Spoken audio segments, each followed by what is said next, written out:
Fantômes, spectres, ombres, revenants. Autant de noms pour ces manifestations de ceux qui, depuis l'Antiquité, errent entre deux mondes, celui des vivants et celui des morts.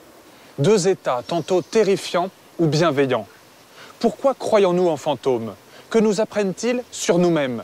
C'est à ce voyage que je vous convie aujourd'hui, depuis les hauts lieux du spiritisme en France jusqu'au château hanté d'Écosse, en passant par le terrifiant Necronomicon, le livre des morts.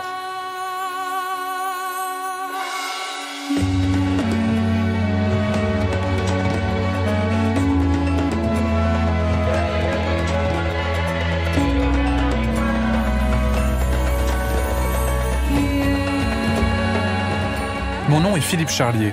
Je suis médecin légiste, anthropologue et historien.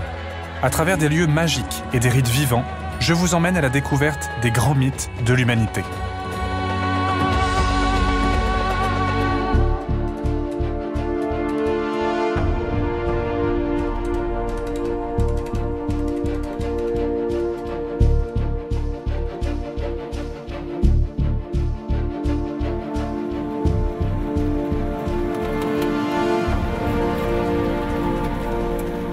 Une forteresse médiévale hantée, située non loin d'Édimbourg, sur les terres écossaises. Jamais je n'aurais pu imaginer de meilleur point de départ que le château de Dalhousie pour débuter cette enquête.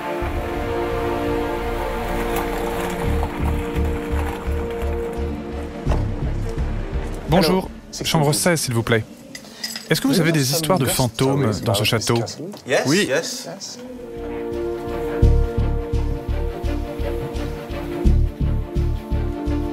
Aujourd'hui, c'est un hôtel. Avant d'y passer la nuit, le réceptionniste me guide pour une visite des lieux.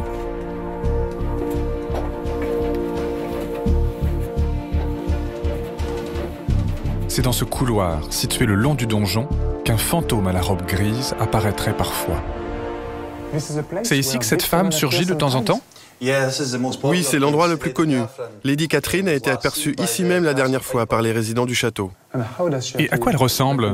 C'est comme une femme avec une robe? Oui, c'est juste une femme portant une longue robe grise. Elle semble flotter dans le couloir. C'est ce qui se raconte.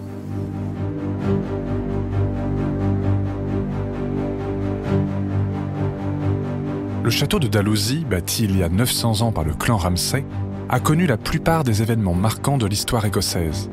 Guerre entre clans, lutte pour l'indépendance face aux Anglais, sièges et batailles ont résonné en ses murs.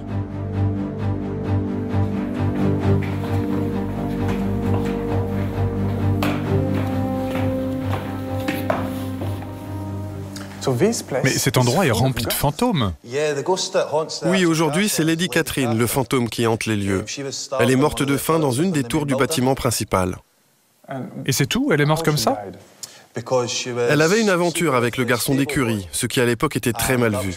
On l'a enfermée pour ça. Et vous, l'avez-vous vu? Personnellement, je ne l'ai pas vu, mais l'équipe du château, oui. Donc certaines personnes, pendant la nuit, vous disent « Allô, j'ai vu un fantôme dans la chambre ». Oui, une des clientes a même quitté l'hôtel, car elle sentait la présence d'esprits mauvais. Elle n'est pas restée. Et est-ce que cette femme apparaît parfois sur les photos, sur les films, de ceux qui viennent dans la chapelle ou dans le château pour se marier?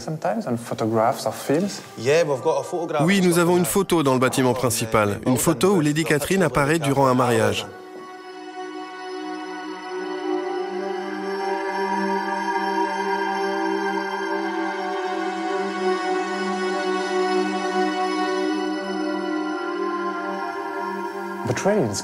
Mais ici, en Écosse, il y a des fantômes partout, dans chaque château, c'est une habitude.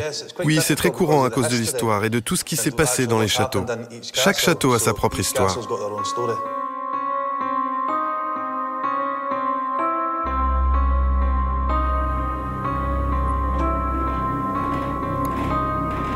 Au moment de regagner ma chambre, d'éteindre la lumière et de plonger dans l'obscurité, surgissent des images issues des lectures de notre enfance, des histoires peuplées de monstres, revenants et fantômes. C'est depuis l'Amérique que la littérature fantastique a gagné les rayonnages de nos bibliothèques.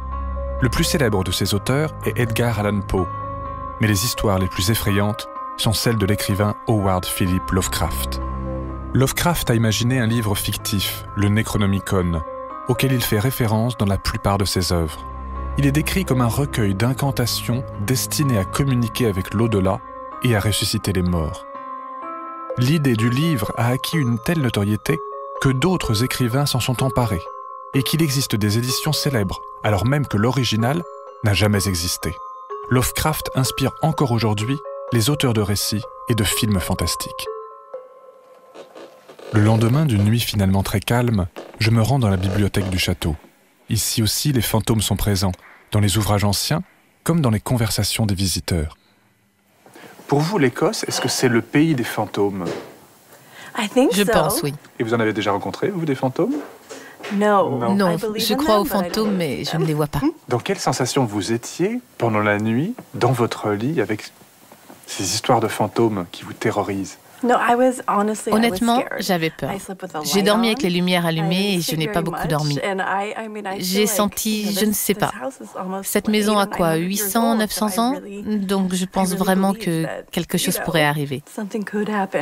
Et vous avez entendu des cris pendant la nuit? Et au milieu de la nuit, ma douche s'est allumée seule et puis s'est éteinte. Wow! Une bonne partie des millions de touristes qui visitent l'Écosse chaque année est attirée par ce folklore des revenants et des lieux hantés. Chaque château, église ou cimetière possède son fantôme. Au XVIIIe siècle, pendant la période dite du romantisme gothique, une véritable mode des lieux hantés se développe dans la littérature écossaise. Mais ce rapport particulier avec les revenants est bien plus profond. Il remonte à l'histoire tumultueuse et souvent violente du pays, dont les châteaux sont le témoignage le plus imposant. La vieille ville d'Édimbourg, bâtie sur des collines volcaniques, abrite le château royal écossais. Demeure des souverains locaux depuis le XIe siècle, cette forteresse serait également hantée par plusieurs fantômes. Martha McGill, jeune historienne, prépare une thèse sur le rôle des spectres et revenants dans la culture écossaise. Il y a deux facettes à l'histoire des fantômes écossais. D'un côté, il y a la façon dont les intellectuels les utilisaient pour de la propagande religieuse, pour promouvoir une image romantique. D'un autre côté, il y a le type d'histoire de fantômes que le peuple écossais racontait. Ces histoires étaient probablement une façon de faire face à l'idée de la mort, qui était évidemment très présente dans la vie à cette époque. Au milieu du XVIIIe siècle, l'espérance de vie n'était que de 30 ans environ, et il y avait de nombreuses épidémies de peste et toutes sortes d'autres maladies au début de la période moderne. Tuberculose, variole? Exactement. Les gens étaient constamment entourés par la mort et les histoires de fantômes populaires sont des moyens de composer avec cela. Dans les ballades et les chansons traditionnelles écossaises, vous voyez beaucoup de cas de fantômes qui reviennent dire à leurs proches de ne pas les pleurer, dire qu'ils sont heureux et apaisés, qu'il faut continuer à vivre. Ce genre de choses, c'était le moyen de rassurer les gens qui venaient de perdre un être cher.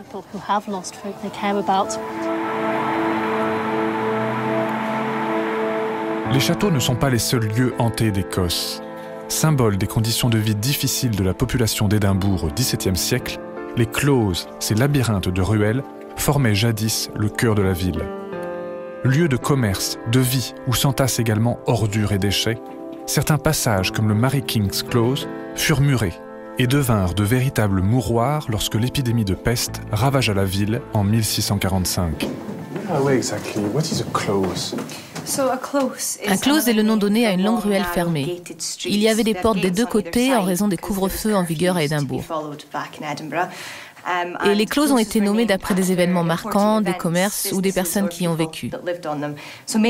Mary King Close lui-même, que nous venons de parcourir, fut nommé d'après Mary King, qui fut une femme très importante à Édimbourg.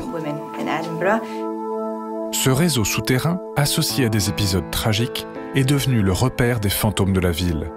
Des fantômes reconnus et popularisés par l'Église et les notables d'Édimbourg à partir du XVIIIe siècle, avec un but premier, lutter contre le rationalisme naissant.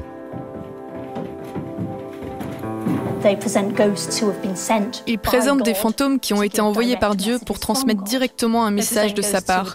Ces fantômes reviennent pour dire « J'ai été au paradis, c'est merveilleux, tu devrais faire en sorte d'y aller aussi ». Il y a aussi ces fantômes qui reviennent pour résoudre un crime impuni et faire en sorte que le meurtrier soit envoyé en prison, pour montrer que Dieu est là. pour s'assurer que justice soit faite, que les criminels soient punis. C'est une façon de réfuter Descartes en montrant que Dieu intervient directement chaque jour dans les affaires du monde. Pendant quelques dizaines d'années, à la fin du XVIIe et au début du XVIIIe siècle, des fantômes sont utilisés à des fins religieuses. Mais en général, à partir de la seconde partie du XVIIIe siècle, c'est un thème du romantisme et un atout touristique, mais toujours revêtu d'un aspect religieux. Cet aspect commence à être démodé lorsque des philosophes comme Descartes deviennent mieux acceptés dans le monde entier. Plus tard, au cours du XIXe siècle, dans toute l'Europe, on se passionne aussi pour les phénomènes surnaturels. C'est une véritable mode qui se développe autour des fantômes et des apparitions, perçue comme l'un des mystères que le rationalisme et la science n'arrivent toujours pas à expliquer. On cherche alors à prouver l'existence des fantômes et des esprits, et même à converser avec eux. C'est une toute nouvelle religion, le spiritisme. Ces nouveaux prophètes, les médiums, prétendent pouvoir communiquer avec l'au-delà. Cette croyance dans le monde invisible des esprits se répand alors dans toute la population.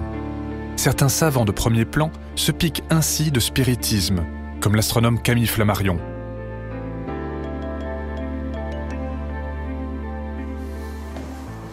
Stéphanie Sauget est historienne, spécialiste de la culture et de l'imaginaire de la France au XIXe siècle. Stéphanie, nous sommes chez Camille Flammarion. Pourquoi ce personnage est quasiment unique dans le XIXe siècle ? Il n'est pas unique, mais en tout cas, il est très représentatif d'une certaine sensibilité du XIXe siècle, parce qu'il combine deux choses qu'on a pris l'habitude de séparer, mais qui ne l'étaient pas au XIXe siècle, c'est-à-dire la science et l'enquête sur l'au-delà, sur la mort, sur la pluralité des mondes habités. Voilà, donc c'est à la fois un mystique et un scientifique. Et c'est surtout quelqu'un qui croit en l'esprit, au pouvoir de l'esprit, aux capacités à sonder tous les domaines, tous les sujets. Donc voilà, c'est quelqu'un de curieux. Et Camille Flammarion, à partir de 1899 et jusqu'en 1920, se lance dans une grande enquête où il va solliciter des témoignages, notamment par la presse. Il va recevoir plusieurs milliers de lettres qui sont conservées dans ce bel observatoire, qui est à la fois donc un lieu de recherche scientifique, mais aussi un lieu d'investigation spirit. Donc il sollicite des témoignages, il en a reçu très tôt, et à partir de cet ensemble qui forme encore une fois une base de données, il essaye de comprendre ces phénomènes et essaye de repérer des récurrences, des forces et des explications. Au sein de l'Observatoire notamment, Camille Flammarion conduit des expériences et des séances de spiritisme. Pour lui, l'étude du surnaturel doit devenir une science et donc être prouvée par des expériences reproductibles, observables par tous. C'est intéressant de regarder les séances telles qu'elles pouvaient se dérouler. On voit clairement au centre de l'image la table, qui est l'objet par excellence qui a fait décoller le spiritisme en fait. On peut même dire que c'est grâce aux tables, c'est grâce aux tables en lévitation que le phénomène a pu se répandre. Alors en Europe, on a eu plusieurs variétés de tables. Il y a d'abord eu des tables qu'on a appelées des tables dansantes. C'est-à-dire qu'en fait, on avait en général des petites tables ou des guéridons et on essayait de correspondre avec les esprits en écoutant la manière dont les pieds retombaient. Un coup pour oui, deux coups pour non, etc. Et puis progressivement, on a cherché à obtenir des réponses un peu plus élaborées que oui ou non. Et donc on est à partir de juin 1853 avec des tables qu'on appelle des tables parlantes. Et donc ces tables parlantes vont être des tables où on a des déplacements d'objets et où on va surtout progressivement utiliser des tablettes, par exemple les tablettes de Ouija, pour essayer d'obtenir une communication plus importante. It's a Ouija board. See? We. French for yes. Ja. German for yes. Can I ask a question, Daddy? All right, Buck. Lightly. Are there any ghosts in this house?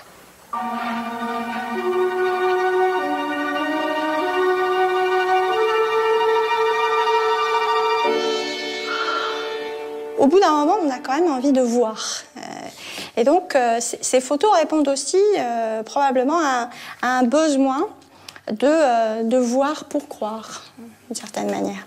En France, on va avoir des premiers opérateurs dans les années surtout 1870. Le plus connu s'appelle Théodore Buguet, mais malheureusement, sa carrière de photographe spirit s'est mal terminée, puisqu'il a eu un procès où il a dû témoigner du fait que les photographies avaient été truquées.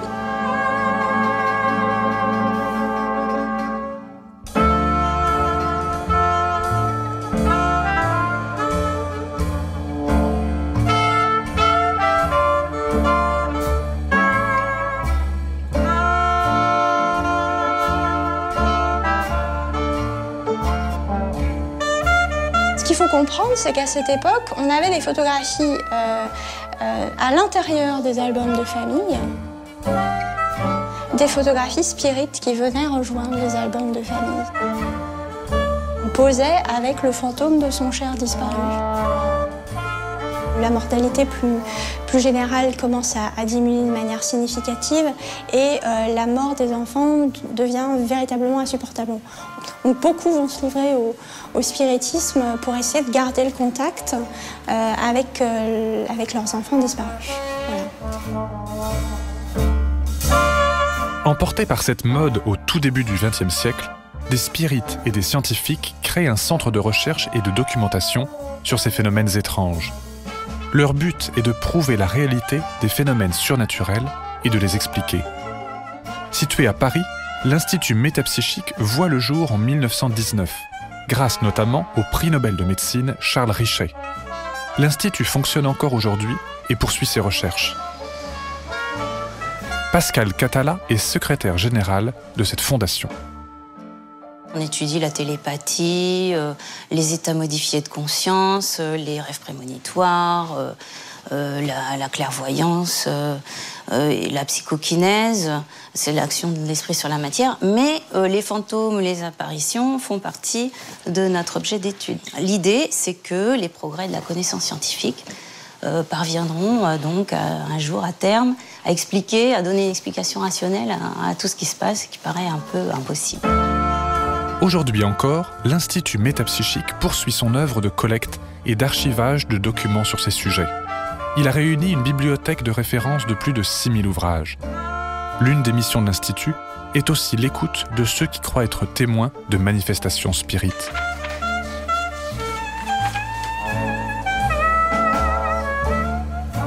Quelqu'un vous écrit, qui vit en province et qui vous raconte presque sa vie.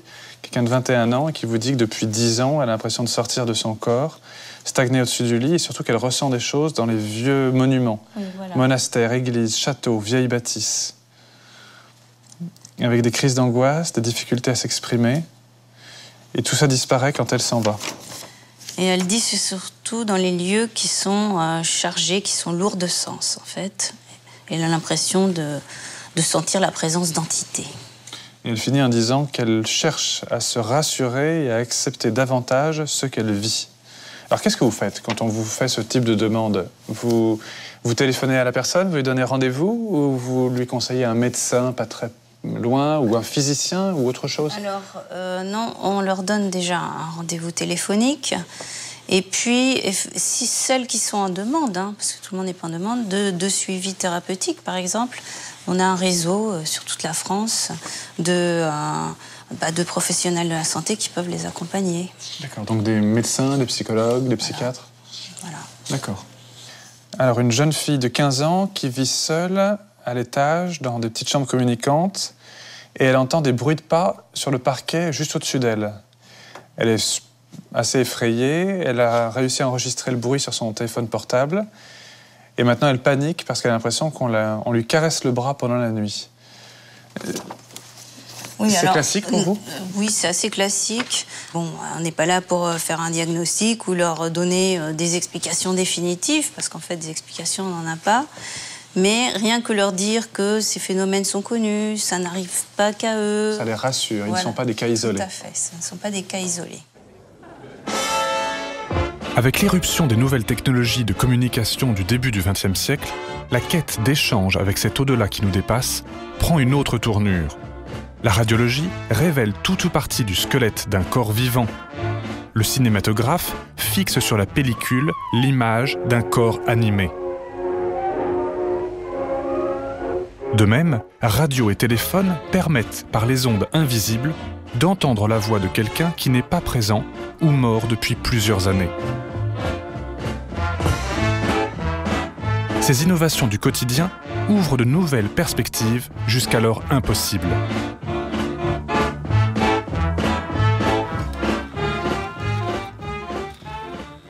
Philippe Baudouin, réalisateur radio et écrivain, s'intéresse aux phénomènes techniques et aux appareillages liés au spiritisme, dont certains sont conservés à l'Institut métapsychique. Dans ces questions de télécommunication, il est question de dédoublement, finalement.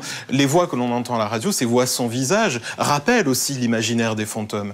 Il est question de ça dans le télégraphe. La communication à distance, c'est une communication invisible, mais qui témoigne d'une présence à distance. Et pourquoi pas, dans l'esprit de ces grands noms, de ces grands savants, de la radio par exemple, ou des télécommunications, pourquoi ne pas imaginer, à un moment donné, la possibilité technique et matérielle de pouvoir rendre tangible une communication post-mortem.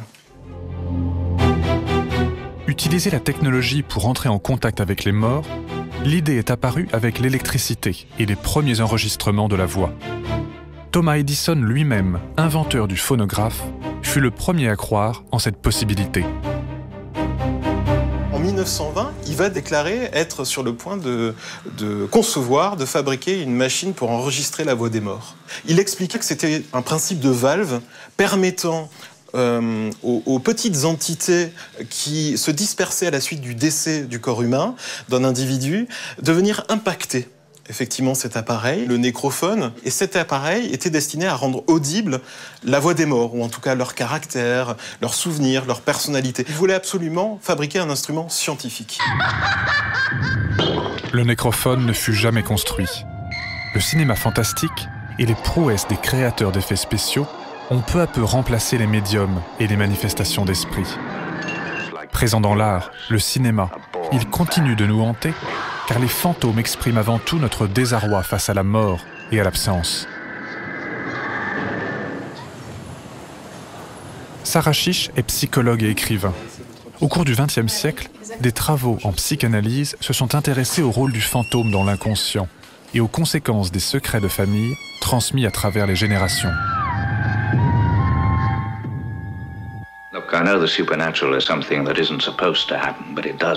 Pourquoi divers courants artistiques, comme la littérature ou le cinéma, se sont engouffrés dans ce fantasme du fantôme? Parce qu'on a tous nos représentations mentales, nos scénarios et nos façons de négocier avec le deuil et l'absence. Et donc, d'une certaine façon, le cinéma, la littérature, mais aussi la peinture, font part de toutes ces aspirations-là. Vous avez l'exemple de Hamlet, où la voix et la présence du père mort interpellent directement chacun d'entre nous sur qu'est-ce qu'on fait de nos disparus. Est-ce qu'il faut les laisser nous quitter? C'est ça que la question qu'Hamlet pose, au fond. Dans votre carrière, est-ce qu'il vous est arrivé de rencontrer des patients disant voir des fantômes? Oui, tout à fait. Il faut savoir que c'est un phénomène beaucoup plus fréquent qu'on ne croit. Alors, il y a plusieurs catégories d'individus. Il y a d'abord ceux qui, à la suite d'un deuil, vont avoir tout à coup l'illusion qu'ils vont croiser un être cher disparu dans la rue. Si c'est un phénomène transitoire, si ça arrive pendant quelques semaines ou quelques mois après le décès, il faut savoir que ce n'est absolument pas pathologique.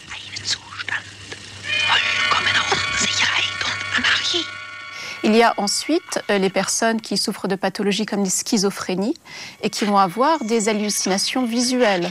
Là, il s'agit d'un délire chronique où des personnes au long cours, pendant des mois, voire des années, vont avoir l'impression non seulement parfois de voir un fantôme, mais aussi de l'entendre, de dialoguer avec lui ou d'être littéralement persécutés par la voix du mort. Il y a aussi des personnes qui, atteintes de certains types d'épilepsie, peuvent avoir des hallucinations visuelles et qui donc peuvent avoir l'impression de croiser un mort dans le miroir ou qui les suit.